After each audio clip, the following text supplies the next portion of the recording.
Hello and welcome to ICDD's InSession webinars. Soon you will hear ICDD's Manager of Engineering and Design, Justin Blanton, presenting Data Mining in PDF-4 Please remember to visit icdd.com for information on future free webinars, educational events, product information, and to purchase ICDD's databases and software. Okay, so welcome to the Data Mining in PDF-4 InSession webinar.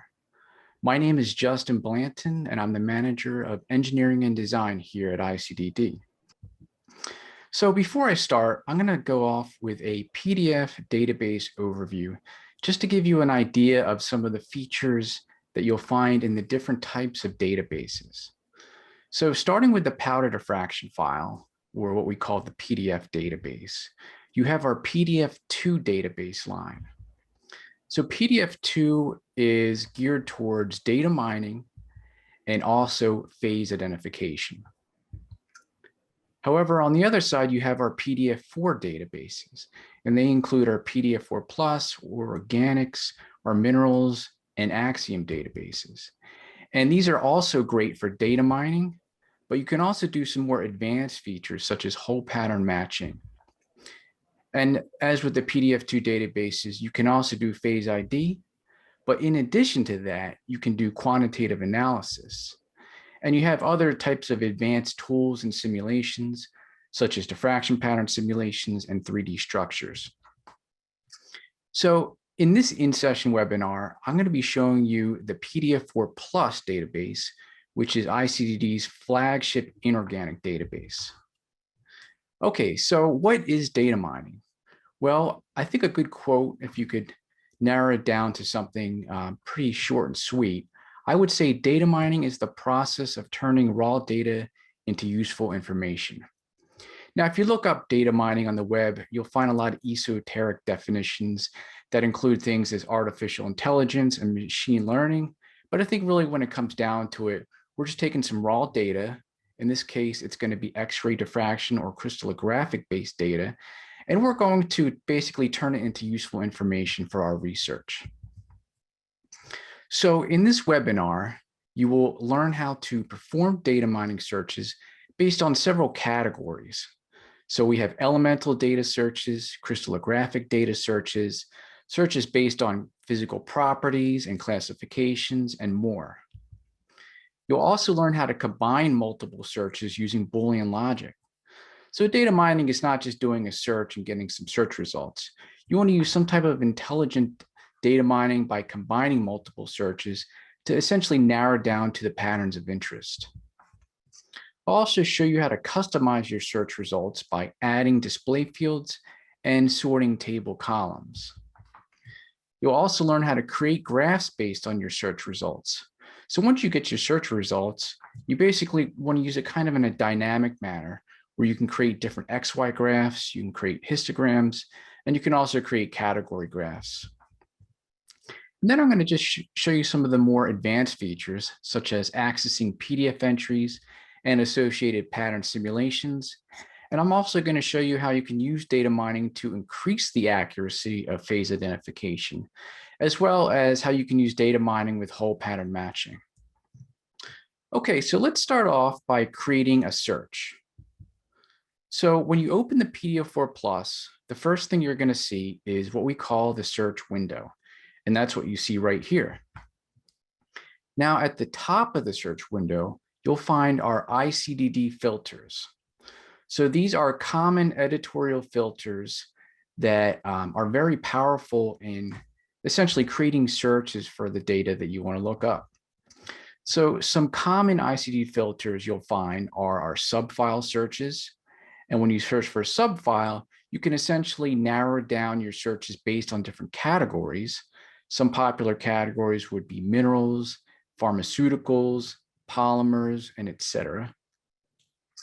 Also, using the environmental condition search allows you to narrow things based on whether you want to look for patterns that were taken under ambient or room temperature conditions, or if you're interested in high temperature or low temperature or high temperature pressure conditions. We also have a has atomic coordinate search, which essentially allows you to narrow down to the patterns that have atomic coordinates in case you want to do something like a Rietveld analysis. And these ICDD filters are always available, so they're always going to be at the top of the screen at your disposal. Now, on the bottom right section of the search window, you'll find our periodic table search. So this full periodic table search has multiple Boolean options. So there's essentially different ways you can create your periodic searches, and you can create unlimited groups of elements. So again, this is a very popular and useful way of data mining. Now, on the left-hand side, you'll find other search categories, and these are categorized into different tabs. So you have a formula and name tab, you have a classifications tab, where you can narrow things down based on, say, the mineral classification or the zeolite classification. We also have a crystallography tab, where you can search on a crystal system as well as the space group. We have a modulated structures tab, and we also have a diffraction-based tab, where you can do searches such as the strong line search. Let's say you have some X-ray diffraction data, or you can search on the temperature of data collection. There's also a physical property search, where you have access to searches such as the melting point and the density. And there's also a references search. So if you actually know, let's say, the author name or the title of a reference that you want to search for, you can do that. And lastly, we have our database comment search. Okay, so you'll find at the bottom of the search window is our toolbar. So this is where you have the search and reset buttons, you have various search options, and you also have a place where it actually lists a dynamic search description. Okay, now that you've kind of gotten an overview of the search form and the different searches and functions on that, let's ask ourselves, how do we create a search? Well, you want to ask yourself some questions about, well, what's the information about the materials that I'm looking for? So you could say, is it a metal and alloy? Is it a mineral? Maybe it's a pharmaceutical. So is there some category or subfile of information that you can use for your search? What elements does the material contain? So let's say you've done some type of elemental analysis. Perhaps you've done an XRF analysis. So you can use those elements as search criteria. Well, you might have some physical property information about the materials that you're searching for. So you could ask yourself, well, what color is the material? So you could use the color search in that instance. So in addition to some of the information about the materials you're looking for, you could have some additional criteria that you need for your particular research. So some questions would be, are you working with materials under non-ambient conditions? Perhaps you're working on low temperature or high temperature materials, or perhaps you're just working with room temperature materials. So in those cases, you would use the environmental search. Do you need atomic coordinates for quantitative analysis? Well, if you do, well, then you'll have to use the atomic coordinate search. Do you need the highest quality data available? Well, in that case, you would use the quality mark search. So these are different types of questions that you want to ask yourself. And based on these questions, you would use various searches in the database. So once you've kind of gathered some of the search data and you know what search criteria that you want to use, this is when you will actually enter the search data into the search window. So once you do that, all your active searches will be highlighted in red. So this is a quote I like: insufficient facts always invite danger. So when you're doing data mining or any type of phase ID or searching in general, you want to gather all the facts that you can. The more facts you have, the less chance you have for false positives, the more accurate results you're going to get. Okay, so let's run through a couple of data mining examples so you can see exactly how this is done.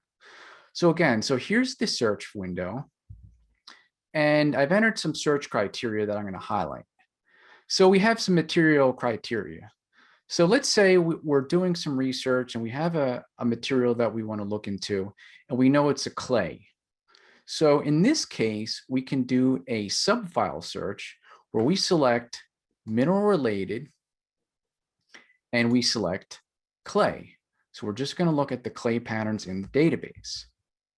Now let's assume we have an XRF analysis. So this is an elemental analysis where we know the elements in the material that we want to research. And our XRF analysis indicates that it has aluminum, chromium, hydrogen, magnesium, oxygen, and silicon. So I've selected those 6 elements in the periodic table. So I'm going to use the periodic table search. Now let's say we have some user criteria. So we know the material that we have was analyzed under ambient or room temperature conditions. So in this case, we want to use the environment search, and we want to make sure that ambient is checked. We also want to use atomic coordinates for quantitative analysis. So to restrict our search to just patterns that have atomic coordinates, we want to make sure that the atomic coordinates checkbox is selected here. And then lastly, for some user criteria, we want to just look at the highest quality data available in the database. A lot of editorial effort goes into categorizing patterns based on the quality of the data. And this is where you would use the quality mark search. So for this example, I'm just going to look at the star patterns. So I'm going to check off the star checkbox here in the quality mark search. Okay, so just as an overview, here are the 5 different searches that we've done. So we've selected clay patterns under the mineral-related subclass. We've selected patterns that have these 6 elements because we have an elemental analysis. We've selected patterns that are just analyzed under ambient conditions or room temperature, room pressure conditions. We're looking at the star quality mark. So what do we do next? Well, this is where you would click the search button to perform the search. Now, before we look at the search results, I want to kind of run down how combining these searches actually works in the database. Well, if you look here, the PDF-4 Plus, again, which is ICDD's flagship inorganic database, this database contains 444,133 entries. So that's a lot of patterns. That's a lot of entries in the database. But you'll find once you apply a single criteria, and in this example, the first criteria I applied was the clay patterns, we actually were able to narrow down to just 341 entries. So it was pretty easy to kind of take a very large database and start narrowing it down to something that's more manageable. Now, once we add our second search, this is the periodic table search we did based on the XRF analysis, we're now down to just 15 entries. So at this point, you could probably even just look at your search results and start analyzing those 15 entries by hand. But we're going to move on and add some more search criteria. So once we apply the ambient patterns, we're down to 13 entries. When we apply patterns that only have atomic coordinates, we're down to 10 entries. And once we apply the quality mark search, so we're just looking at the highest quality patterns, we're now down to only 4 entries. And at this point, this is where you would actually look at your search results. So you can see applying these 5 search criteria, we can easily narrow down 444,000 entries to just a handful, to just a few entries here. Okay, so what this slide shows is here are the search results that we had performed. So when you look at the search results window, you'll notice that in the middle, you have our search results table. So this lists the data mining searches that were performed. And all these display fields can be customized. And I'll show you an example of that. Now at the bottom, you'll find the search description. So this basically shows you a description of all the searches that were performed for that particular search. At the top, you'll see the search menu and search toolbar. So this is where you can access PDF entries and diffraction pattern and 3D structure simulations. This is where you can also create data mining graphs and where you can access the whole pattern matching. And I'll show you some examples of that later on. Okay, so now I'm going to switch over to the database. And I'm actually going to do a database demonstration and show you the actual searches that we just performed.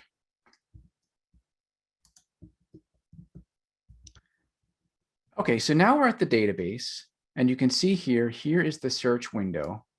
at the top. Now I'm going to select the 5 search criteria. So under the subfile search, as you remember, we selected clay patterns. So I'm going to scroll down to where it says mineral related, and I'm going to click on clay. So we've just applied our first search filter of clay patterns. Now I'm going to apply the periodic table search because I know the elements. So I'm going to click on hydrogen, oxygen, magnesium, aluminum, silicon, and chromium. Now I know the pattern was taken under room temperature or ambient conditions. So I'm going to click on ambient here. Since I want to eventually do some type of Rietveld analysis, and I need atomic coordinates in order to do that, I'm going to check off the atomic coordinates search criteria here. And then lastly, for this example, I'm going to click on star patterns. So I just want to look at the highest quality data patterns. So now I have those 5 criteria selected, and I'm going to go down to the bottom left and click the search button. And you can see here, it's performed the search. I have my 4 entries, and I can start looking at the search results. And if I look at the compound name field, I can see, well, these are magnesium, aluminum, chromium, silicate, hydroxide patterns. Well, if I want to learn some more useful information, I want to start adding some more display fields to my search results. So as I had mentioned, you can customize your search results. And if we want to add fields, we can simply right-click any of the column headings. I'm going to select the formula name category, and I'm going to select the mineral name. So now I've added the mineral name to my search results. And now the search results are becoming much more meaningful. And I can realize that based on the mineral name and based on the search criteria that I had entered, I'm working with clinicalor patterns. And these particular ones are chromium-bearing clinicalor patterns. Okay, so that was basically the data mining example in real time. So I'm going to go back and show you another database data mining example. Okay, for this second example, I'm dealing with some type of unknown explosive. So again, I have some material criteria. So I have some information about this that I can search for. So the first thing I know about this, as I'd mentioned, it's an explosive. So in this case, I'm going to select this subfile search, and I'm going to select explosive. So this is just going to hone in on the explosive patterns in the database. So in this example, let's say I actually have indexed a diffraction pattern. So I have some basic diffraction data. And because I've indexed the diffraction pattern, I have a DI list. So I essentially have a list of despacings and intensities where the peak positions are for my diffraction pattern. So based on this information, I can actually apply it to 2 different data mining searches. The first one is a strong line search. Because I have the index diffraction pattern, I know what the most intense peak is. So I know the despacing that has the highest intensity. And in that case, it's 3.04 angstroms. So I'm going to do a strong line search, and strong line just refers to the strongest line or the lines with the highest intensity.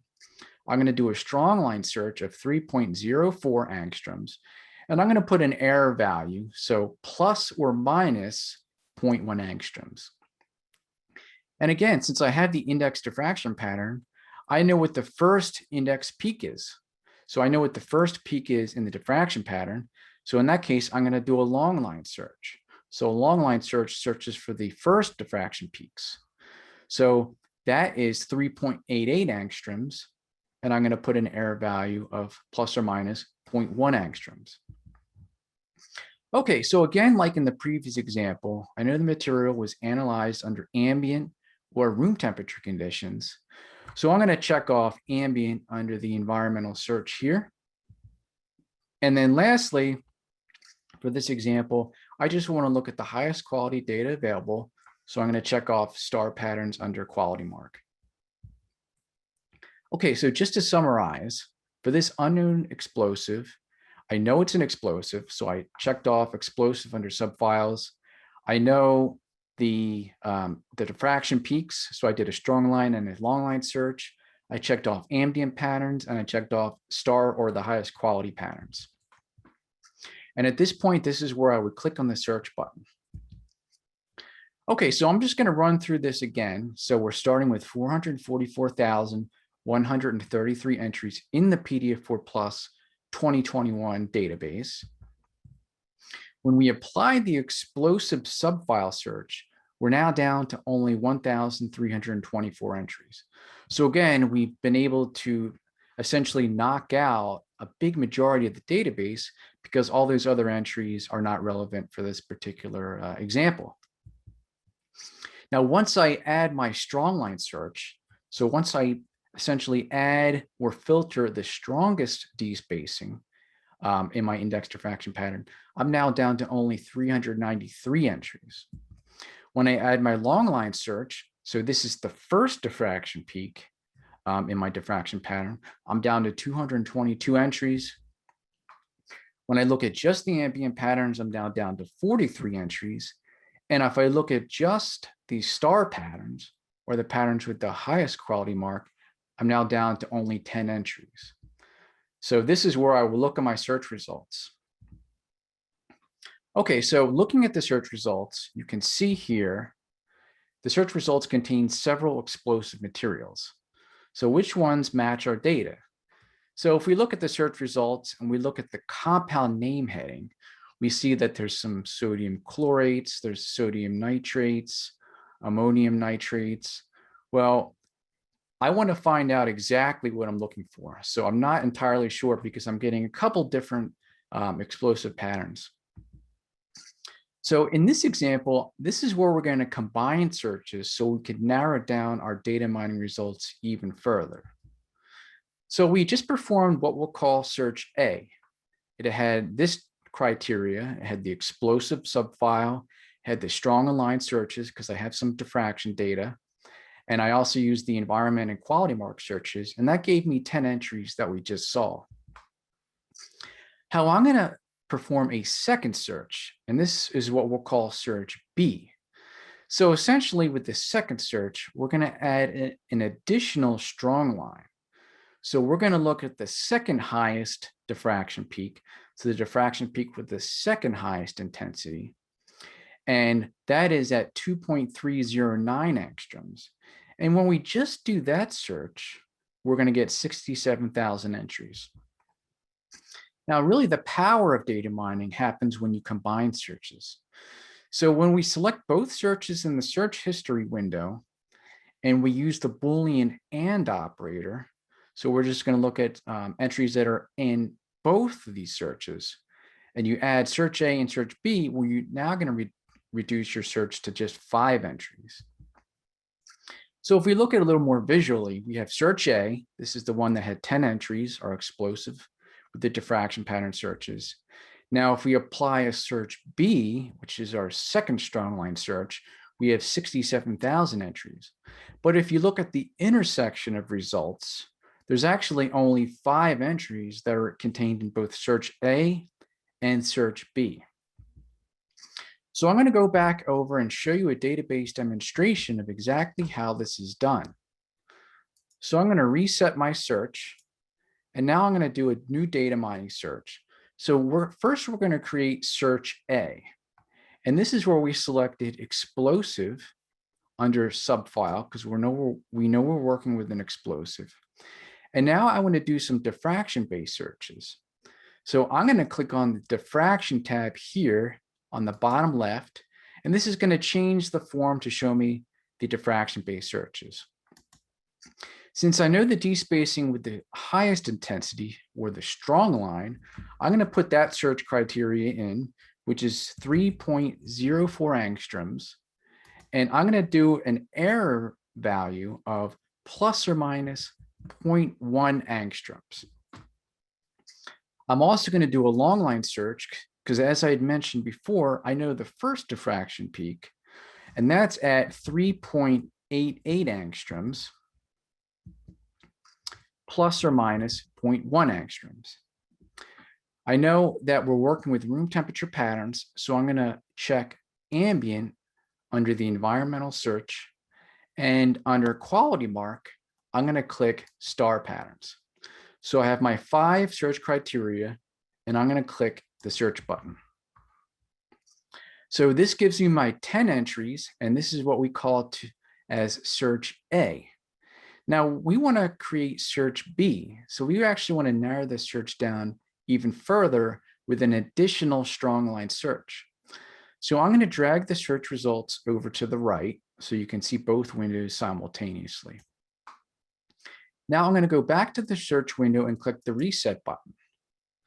So I'm going to create search B, which was my second most highest diffraction peak, and that was 2.309 angstroms, plus or minus 0.1. And then I'm going to click the search for that. And this should give me my 67,000 entries. So you can see here, now we've just essentially done a blanket search in the database for all patterns that have a strong line of 2.309 plus or minus 0.1 angstroms. Now we want to go back and combine search A with search B. Now to do that, we want to click on the history button up here on the toolbar. When you click the history button, this is going to bring up a new window, and it's going to list all the searches that were recently performed. So you can see here, here's my search A that had 10 entries. And then here's the search I just performed, or search B, that had 67,000 entries. So essentially, we want to combine these two searches. So I'm going to select search A here, and then I'm going to select search B here with my mouse, and then I'm going to click on the add button. So that added both those searches, and now we get a combined search of just 5 entries. If we click the results button here, it's going to repopulate our data mining search with the combination of search A and search B. And now we can look at our search results and look at the compound name and say, okay, now we're working with sodium nitrate patterns. So with this example, we were able to show that combining these two searches, essentially, we're able to narrow down 444,000 entries to just 5 entries, and we can be confident that we're working with sodium nitrate patterns. So we didn't have to do any type of phase identification for this. We didn't have to import a diffraction pattern. All we needed was some simple data mining techniques, a few diffraction peaks from an index diffraction pattern, and we can get the research pattern that we're looking for.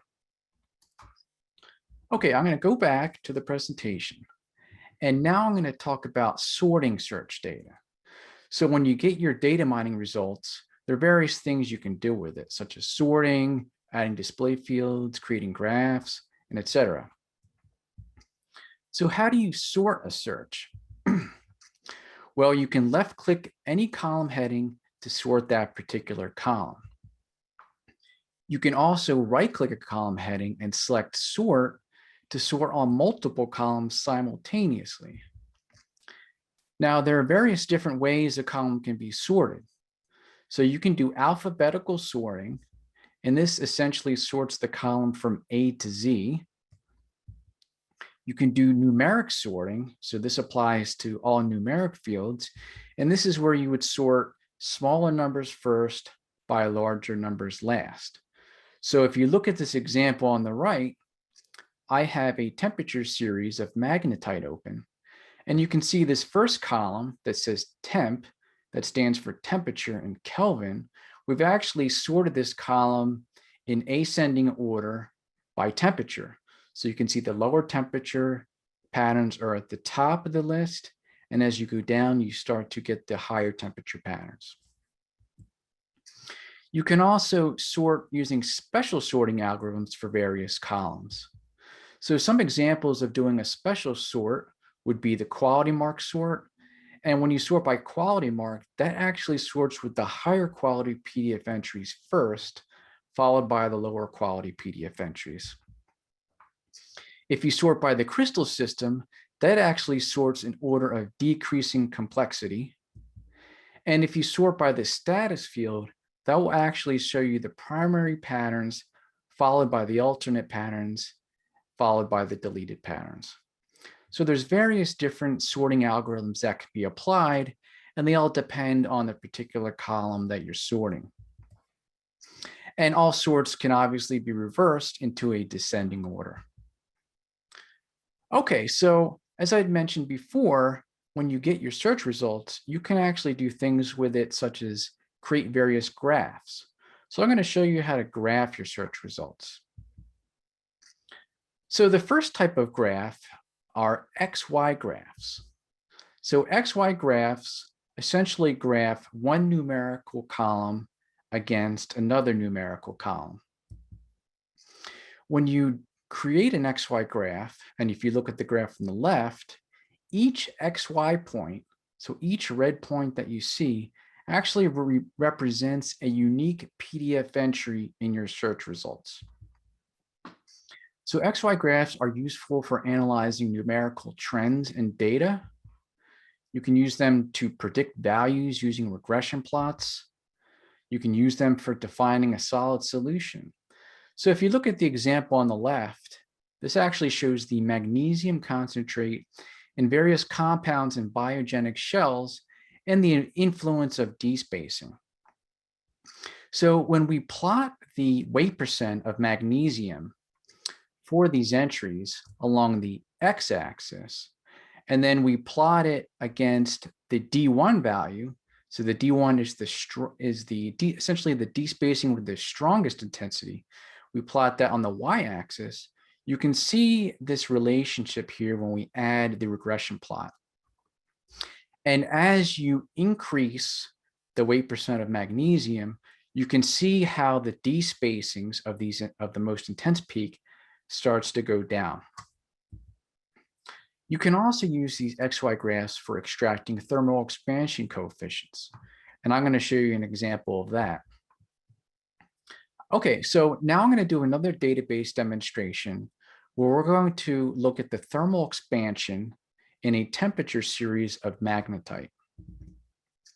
So I'm going to go back to the database, and I'm going to close my search results window. And I'm going to open up a PDF card. So let's say I have a PDF card of magnetite that I've been working with, and I know this particular example of magnetite is actually part of a temperature series.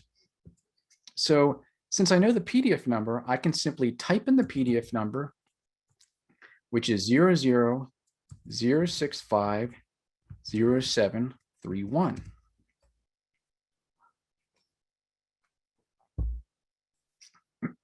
And once I do that, that opens up the PDF card that you can see here. This actually shows you much more detailed information about the PDF entry that you will find in the search results. And you'll see at the top toolbar, there are various diffraction pattern simulations and tools that you can do.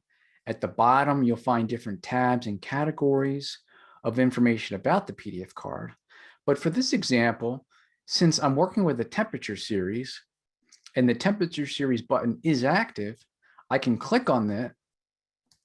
And this is going to show me all the entries that are part of this magnetite temperature series.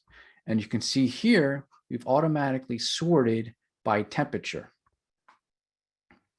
Okay, so now let's say I'm working with this temperature series and I'm looking through here, and I actually want to narrow this down even more using data mining.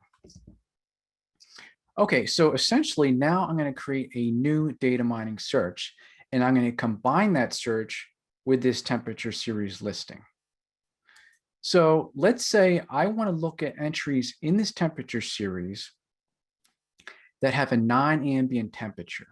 So I want to look at the low and high temperature entries. So in that case, under the environment search, I'm going to click on non-ambient, and then I'm going to check temperature. So this is only going to include patterns that have a non-ambient temperature. I also want to just look at the highest quality data. So I'm going to click on star under the quality mark search. So I have my non-ambient temperature and star criteria selected. Now I'm going to click the search button. So this is doing a search and it's giving me 16,797 entries. So now I want to combine the temperature series here of magnetite, and I want to combine it with this data mining search. So as I showed in the previous example, to combine searches, you click on the history button at the top toolbar. And in this case, I'm going to reset my previous combination by clicking on the reset button. And then I'm going to click the temperature series here and the non-ambient temperature search that I've done here. I'm going to click the add button, and then I'm going to click on the results. So now here are the magnetite patterns from the temperature series that only have a non-ambient temperature and are star patterns. So now I'm going to show you how you can graph this data to get essentially the thermal expansion coefficients. So to do that, we want to add some fields to our data mining search. So the most obvious is we want to add the temperature field. So right-click any column, and we are going to select the diffraction tab, and then we're going to select the temperature field. So this added the temperature field to my data mining search results. Now I want to add the reduced cell volume to get the thermal expansion coefficients. So again, I'm going to right-click any column, and in this case, I'm going to select the crystallography tab, and I'm going to select the reduced cell volume column here. So I need the temperature and the reduced cell volume columns in order to get these thermal expansion coefficients. Okay, well, how do you actually create a graph? Well, you click on the Tools menu up here, and then you select Create Graph. And this is going to open this window where it's going to ask you what fields you want to create in your graph. And for our x-axis, we want to select temperature. So I'm going to click the drop-down menu and select temperature for the x-axis. Now for the y-axis, I want to select the reduced cell volume field that I just added. So I'm going to click that drop-down menu and select reduced cell volume. And then I'm going to click the Create Graph button. And it is now created an XY graph. And I'm going to expand this, where you can see the x-axis field is the temperature for these entries in Kelvin. So we're ranging from 0 to over 1,000 Kelvin. And the y-axis is actually the reduced cell volume in angstroms. And that is ranging from about 147 to 153. Okay, so how do we actually get the thermal expansion coefficients in this series here? Well, you can right-click the graph, and you can click on the Show Quadratic Regression option here. And this adds a quadratic regression plot to the graph. And this is the blue curve that you can see here. And at the same time, it added the quadratic regression formula down at the bottom in the graph legend. And you can see here are my thermal expansion coefficients in the quadratic regression formula. So I can now take this formula and I can copy and paste it into any spreadsheet program where you could calculate formulas such as Microsoft Excel. And then using this formula, you can calculate the thermal expansion coefficients. So that's a nice data mining example where you can take a temperature series, you can add some fields to it, and you can easily see the trend in the data and get a thermal expansion coefficients. Okay, so I'm going to go back. And now I'm going to show you another database demonstration using XY graphs.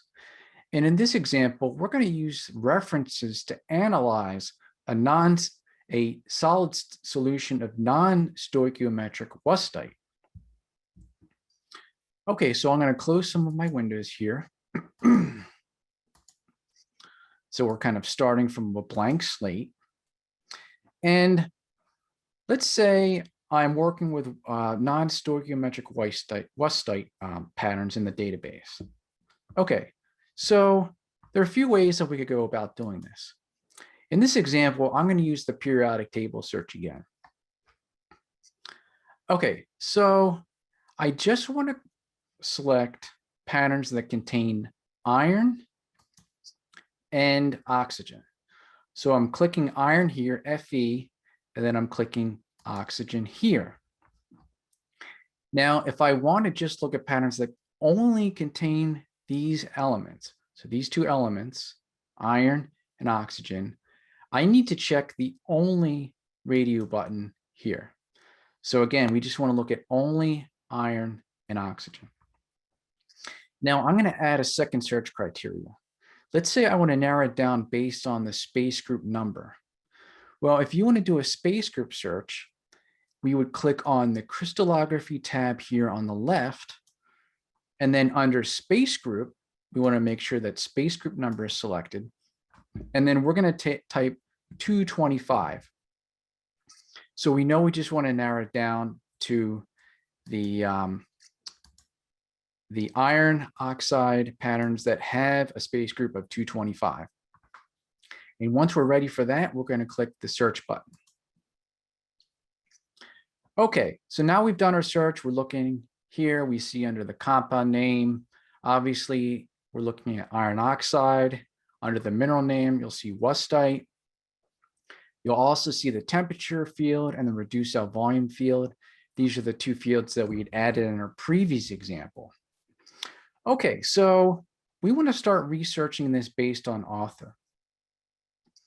So what I'm going to do is I'm going to click on the column heading, and then I'm going to select under reference, I'm going to select the author name. So this is essentially going to show me the author names for these particular patterns in the references field. And as an example of sorting, I'm going to click on the author name field, and this is going to sort all the entries by ascending author name. It's going to use the first letter in the author field for that. Now, as we start scrolling down these wustite patterns, we kind of notice something that's going on. Well, you'll notice that a lot of these entries actually have the same author. And you may ask yourself, well, why is that? Well, there are a number of reasons. There could be perhaps a solid solution series or maybe a temperature series, but there are many reasons why you'll find a lot of these entries are actually from the same author. Now let's take these wustite examples here. And you can see that these all have the same author, Jet and Foot. So we can kind of say to ourselves, well, maybe these are part of some type of series. Well, I'm going to open up one of these arbitrarily. So I'm going to double click this pattern to open up that PDF card. And now I'm going to click on the references tab for this. And you can see more detailed information about the reference. If you see here, here's the author name. Here's the title of the article by those authors. And here's the publication and the year. And then you'll notice under here something that says DOI. Well, if you're not familiar with DOI, DOI stands for Digital Object Identifier. And this is a unique code that essentially will take you to the original paper for this reference. And in the ICDD database, we have DOI fields for many of the entries, and it's actually a dynamic hyperlink. So I can click on this DOI field here, and that's going to bring up my web browser and take me to the original reference. And in this case, it's actually going to take me to the abstract, and we can find out some more information about the reference.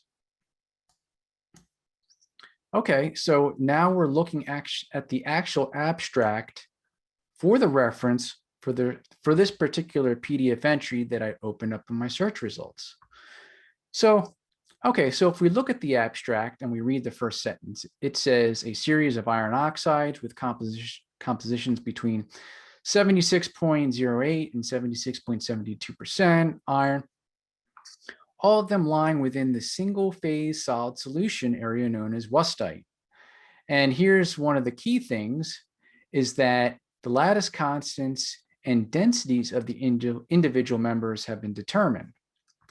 Okay, so now we know some more information about this pattern and that it's actually part of a solid solution for this study of wustite.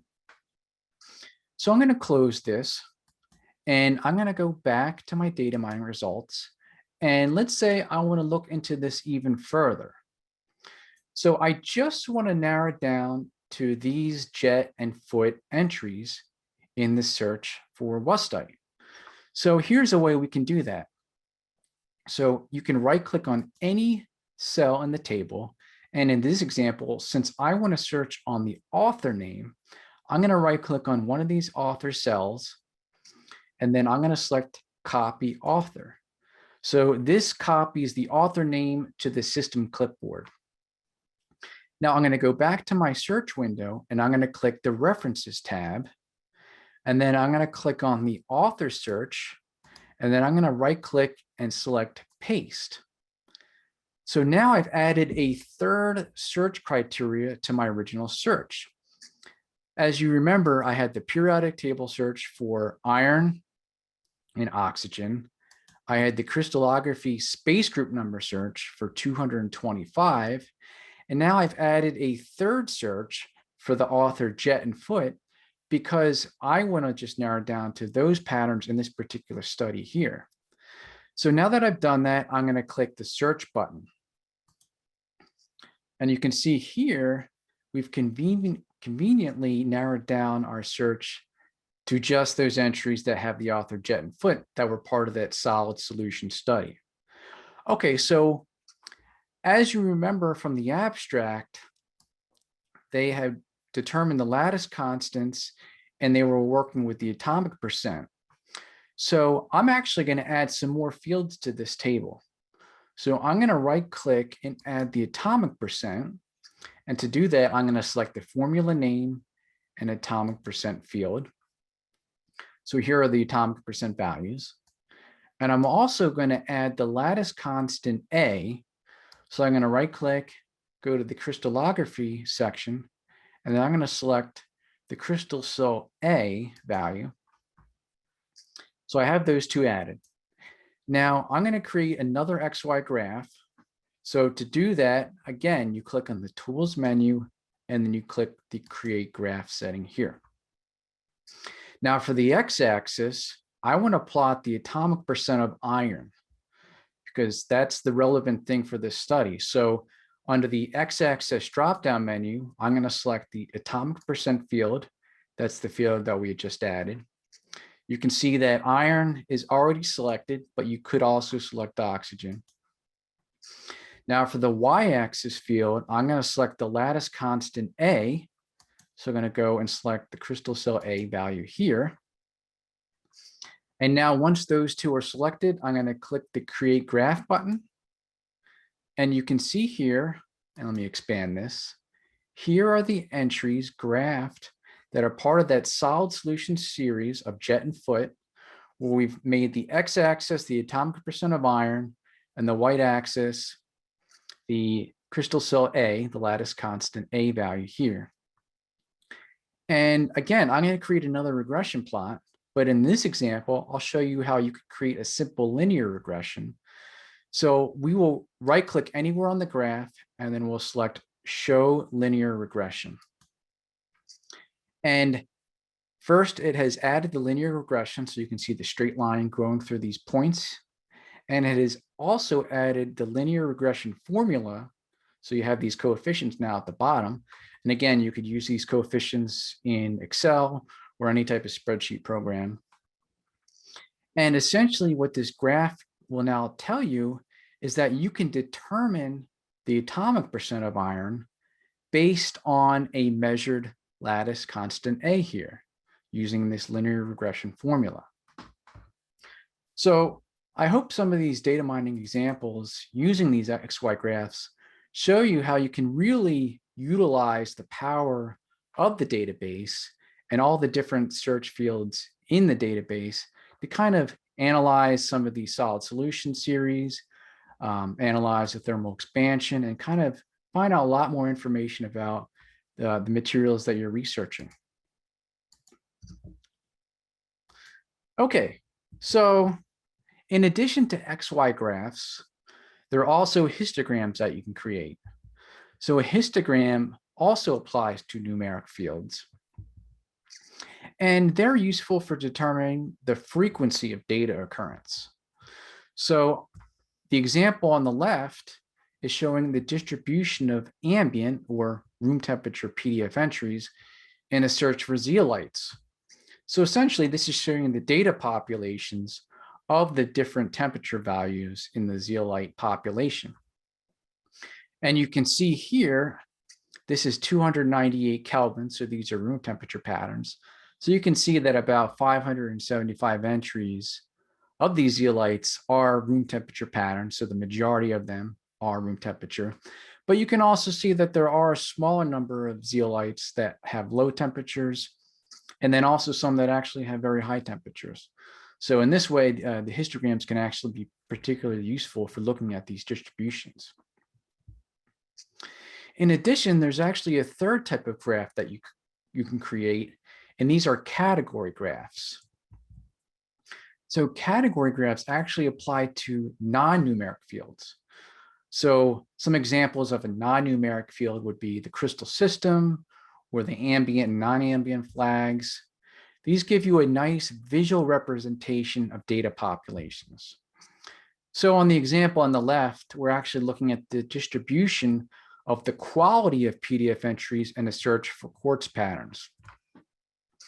So if you look here, essentially we're creating bar charts where each bar represents a particular category that you've searched on in the data population. So this is a category graph of the quality mark.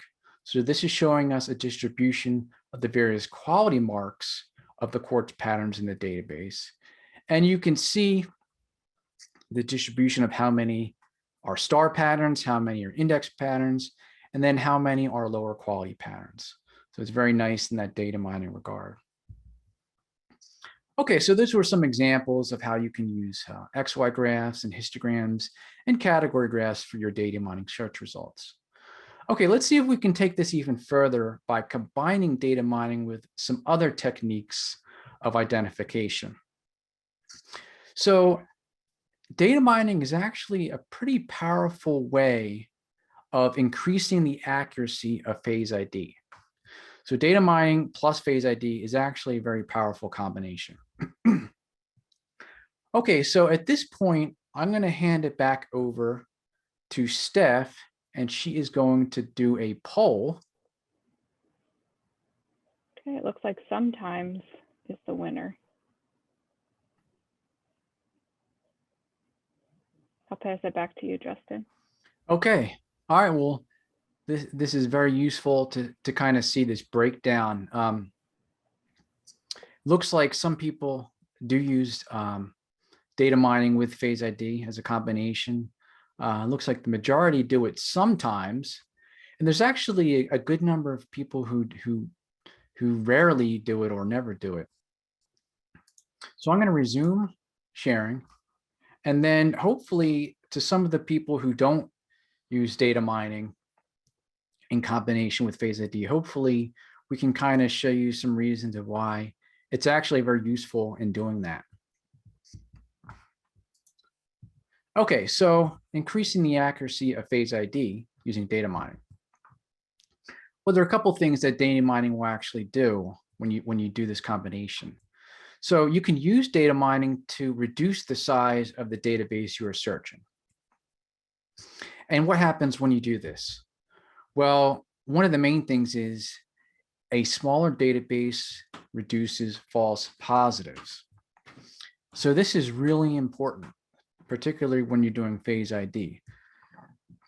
The more accurate, the more relevant, and the smaller the database that you're looking in, the better. It reduces false positives, and this is particularly important with phase ID. Now, not only that, a smaller database yields faster searches. So this actually will increase productivity because you're searching in a smaller database, so it just takes less time. So some common data mining examples that you might use when you're combining with phase ID. Well, one of the most obvious would be subfiles. So if you know you're working with metals and alloys, or you know you're working with minerals, or perhaps you're working with organic materials or pharmaceuticals, it would be very beneficial to use those subfiles as a data mining filter. So if you're just looking at minerals, well, it doesn't make sense to look at non-minerals, for example, because that's just going to clutter up your search results and possibly give you false positives. Another important data mining example would be elemental data. So if you've done some type of elemental analysis, such as an XRF analysis, and maybe you know some of the basic elements that are in your material that you're analyzing, that would actually be very useful to do. If you know the temperature and pressure conditions, so there's no point in including high temperature patterns, for example, if you're not doing a high temperature experiment. So that's a nice way of kind of reducing those false positives. Physical properties of the material. So if you know the color or the density or the melting point, various different physical properties can actually also help you increase the accuracy of phase ID as well. And another one that actually is very useful is using a despacing search for identifying trace phases. So maybe there were some phases in your phase ID that weren't identified by your particular software, and you can actually use various despacing data mining searches to kind of narrow those down. Okay, so for this database demonstration, I'm actually going to show you a phase ID example where we're going to combine a subfile filter and a despacing filter to get essentially the third trace phase in our phase ID. Okay, so I'm going to switch it back, and I'm going to open up Civ+, which is our phase ID software. So I'm going to click on the Civ+ icon on the toolbar. And from here, I'm going to import my diffraction pattern. So as I showed before, we're actually going to do a phase ID of a Chinese white pigment. So I'm going to go here and click the import 1D diffraction button. And I'm going to select my diffraction pattern here. And when you import a diffraction pattern, let me expand this. Essentially, what we want to do is we want to narrow it down to the peak positions. So where are the peaks that have intensity values here? And I actually have a setting already lined up that's going to give me essentially a good position of where all the peaks are setting here. So what that did is that actually removed the background, it had stripped the KF2 profiles, and it ran a peak search on my diffraction pattern. So we're going to search on these peak positions from this diffraction pattern for phase ID in the PDF-4 Plus database. So I'm going to click the import button here. And here is where we can actually start applying data mining techniques. So since I know I'm working with a mineral, I'm going to select mineral as my subfile. So I'm just going to look at mineral related. So I'm going to include all the different types of minerals. And then I'm going to click the apply filter button. And what it's doing now is that it's actually taking the diffraction peaks that I had searched for and trying to find the best matches in the PDF-4 Plus database. And you can see here, it came up with calcite as the first phase. So there are actually three phases or three compounds in this material that I've imported. And for the first phase, it's come up with calcite. And if you go down on the bottom, you can see here, the red pattern is the pattern that I imported. The blue pattern is the calcite pattern that it's matching. So you can see it's matched this peak, some of these peaks over here, but it has not matched all the peaks.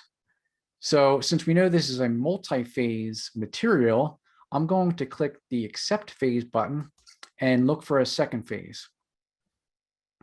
Okay, so now it's come up with anatase as the second phase.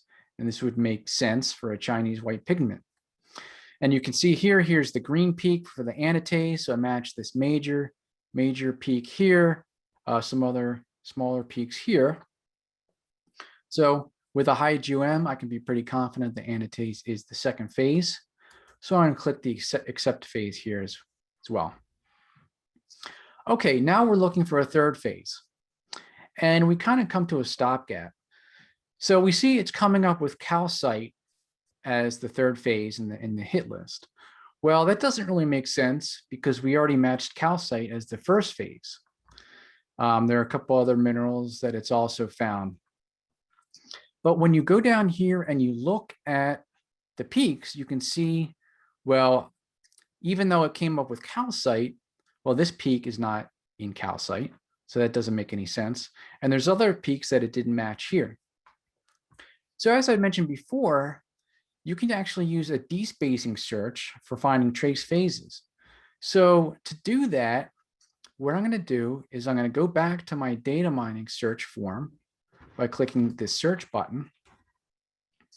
I'm going to select minerals under subfile because, again, we just want to look at the mineral patterns. I'm going to click on the diffraction tab because I want to do a strong line search, and I'm going to search for this peak here. And when I hover my mouse over this peak, you can see that it has a despacing of 7.62 angstroms, and this is at around 11.6 degrees 2 theta. So to search on that peak, I'm just going to do a strong line search, and I'm going to type in 7.62 angstroms. I'm going to give it an error value of plus or minus 0.01 angstroms. So with this mineral-related search and with the strong line search combined, I'm going to click the search button. And you can see it's come up with 47 entries. Now, what I want to do here is I want to apply this data mining search for the mineral patterns that have that despacing, and I want to apply it to my phase identification. So I'm going to go back to Civ. I'm going to click the set filter button here. And then in my search history, I'm going to select the search that I just performed. So I'm going to scroll down and I'm going to select mineral related with the strong line at 7.62 plus or minus 0.01 angstroms and click the apply button. And you can see now using this strong line search combined with the mineral subfile search, it's narrowed it down to gypsum.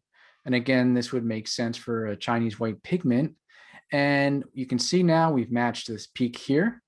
So that was the peak we searched on. And then it's also matched some other peaks as well.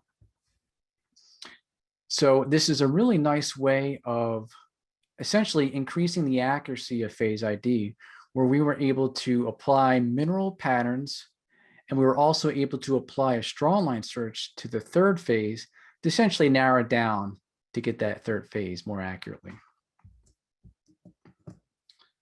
Okay, so data mining can also be used for whole pattern matching in the PDF-4 Plus database. So let's just talk about whole pattern matching for a minute. So you can essentially use data mining to assist the matching of full diffraction patterns. When you do this, all XY data points of the diffraction pattern are compared. This is kind of where the term whole pattern comes in. In contrast, in traditional phase ID, and that's what we were doing in Civ, only the peak positions are compared. Now, whole pattern matching is useful for identifying single phase, non-crystalline, and amorphous materials. So some problems you'll find with traditional phase ID is that peak finding algorithms can struggle with non-crystalline and amorphous materials, as in those cases, the peaks are usually not well defined. Another problem you'll find is that with non-crystalline and amorphous materials, those types of diffraction patterns cannot always be accurately simulated using traditional simulation algorithms. So the solution to this is that we're going to compare non-crystalline and amorphous materials to raw diffraction patterns in the PDF-4 database, and we're going to use similarity indexes to do this. And when I say raw diffraction patterns in the database, I mean the actual original raw diffraction patterns that were taken from the diffractometer are actually stored for many entries in the database. So we're not using simulations of diffraction patterns. We're now using actual diffraction patterns taken from the diffractometers. And this is how we're able to do things such as comparison of non-crystalline and amorphous materials. Okay, so we're going to do another database demonstration where we have an unknown pharmaceutical polymer. Okay, so I'm going to close out Civ. And I'm going to go back to my data mining search form here. So I have a diffraction pattern, and I know it's a pharmaceutical polymer. And what I want to do is I want to compare that to whole patterns in my data mining search results. So first, I want to create a data mining search, and I'm going to select some subfiles. I know it's a pharmaceutical material, so I'm going to click on the pharmaceutical subfile. I also know it's a polymer, so I'm going to, in addition to that, I'm also going to click on the polymer subfile. So now we have two subfiles selected. We have pharmaceutical and polymer. So we're going to actually look at PDF entries that are contained in both those subfiles. Now, because I'm importing an amorphous pattern, I actually want to compare it to what raw diffraction data patterns are contained in the database. So to do that, you can actually narrow down your entries by clicking on the raw diffraction data checkbox here in the ICD filters form.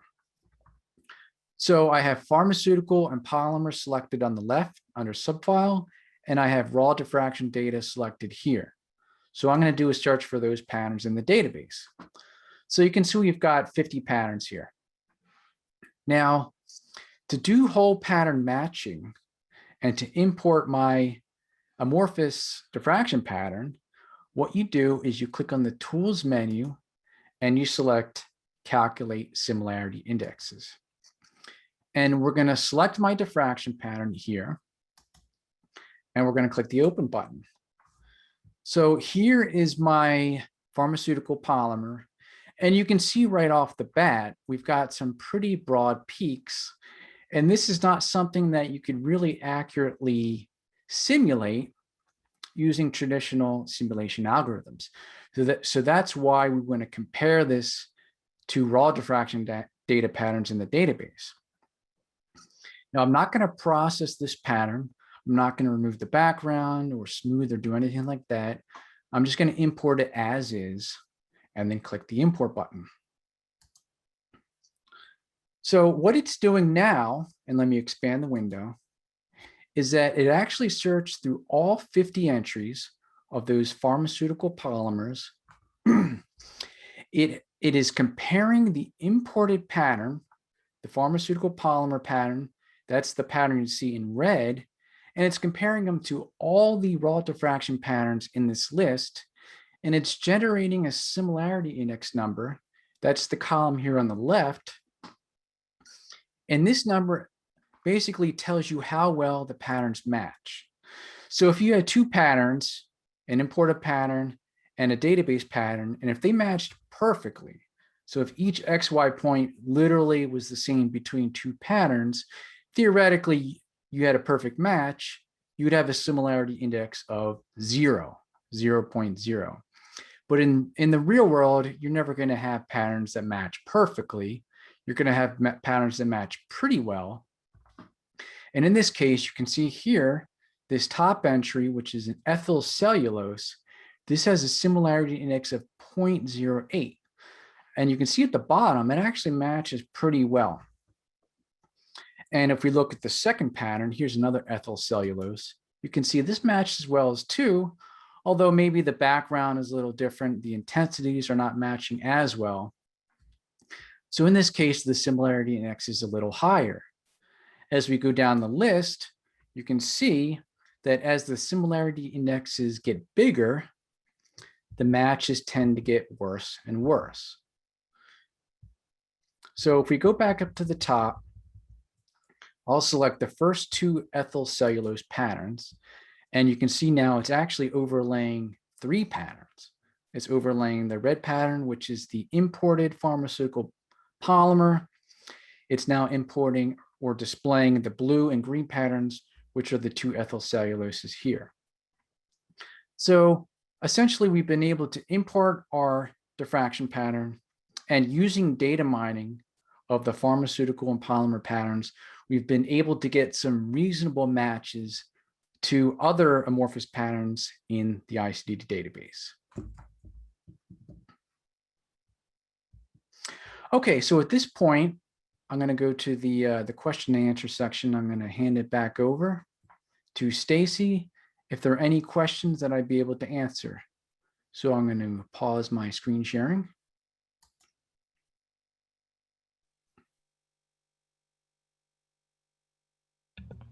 Thank you, Justin. In the interest of time, we're going to keep the questions very few. Again, I will reiterate that for those who have put a question in the chat box, if it was not answered, we will make sure to reach out to you via email and answer any questions. So we did have a couple of questions. There's a wealth of information that Justin just provided you. Thank you, Justin. It was a wonderful talk. And it's very difficult to minimize and cut down to a certain time frame a presentation in order to get all of the information to our users as much as possible. So let's get started. Question number one. We have a question that's asking about the phase field. So some PDF cards list a phase field such as gamma alumina or chi alumina. Is it possible to search by phase to locate only the gammas out of all of the other aluminas? That's actually a good suggestion. At the present time being, there is no way to search that. But that is something that I'll put on our to-do list to look into. That would probably be pretty straightforward to implement a phase search like that. So good question and good suggestion. Yeah. And I'll chime in and say that if for some reason you wanted to search for that particular phase, or if you wanted to search for that particular group of materials, you can search aluminas, and then under the search results, you can actually add the phase field and then filter based on that field. And that'll at least group them all together for you so that you can see all of the ones that are relative to the gamma phase versus any other phases. Yeah, so I think if you sort on the phase field, it'll kind of like group those like you're saying. Yes. Yeah. Okay. Another question, can I create a default search that automatically opens every time I start the PDF-4? That particular way of doing things is not available. But what you can do, and again, that's actually a good feature as well, you can create a search and you can save that search to an XML file. So as I showed before, there's a history form that lists all the searches that you've done. You can save those searches and then reopen those in a new program session. Now, actually, we're working on a new feature for the next version, which will allow you to not only save the recent searches, but the actual search input.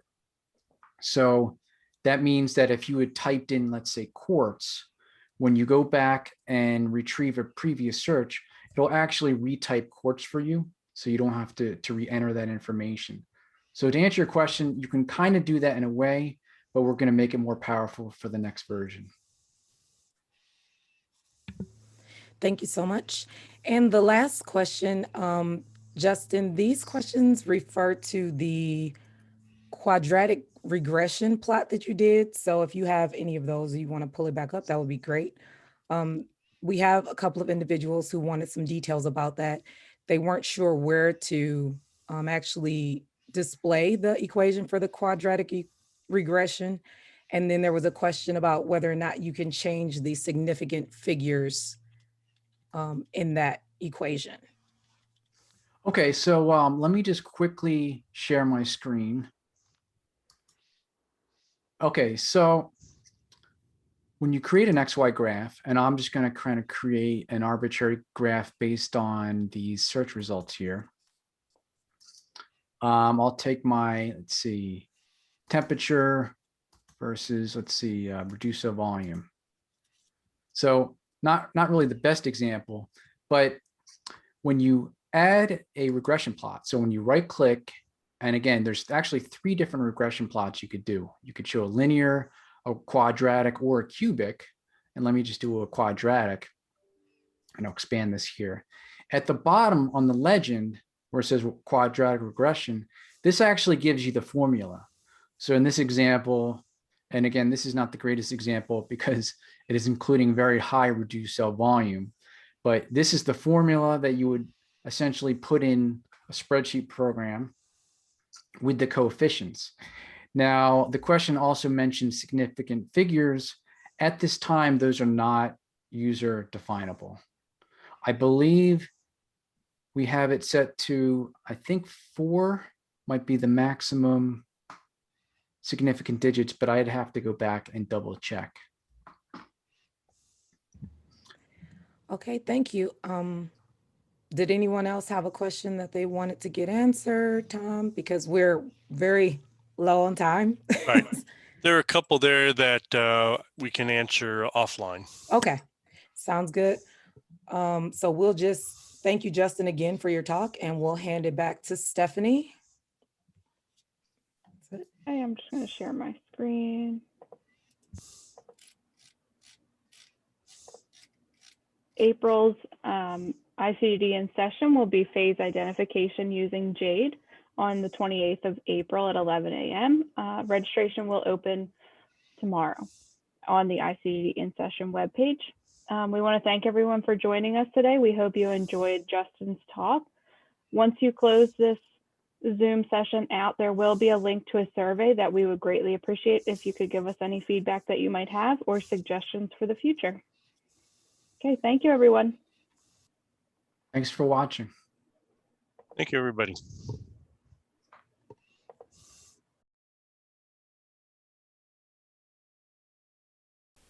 Don't forget to like and follow ICDD on Twitter, Instagram, LinkedIn, and Facebook.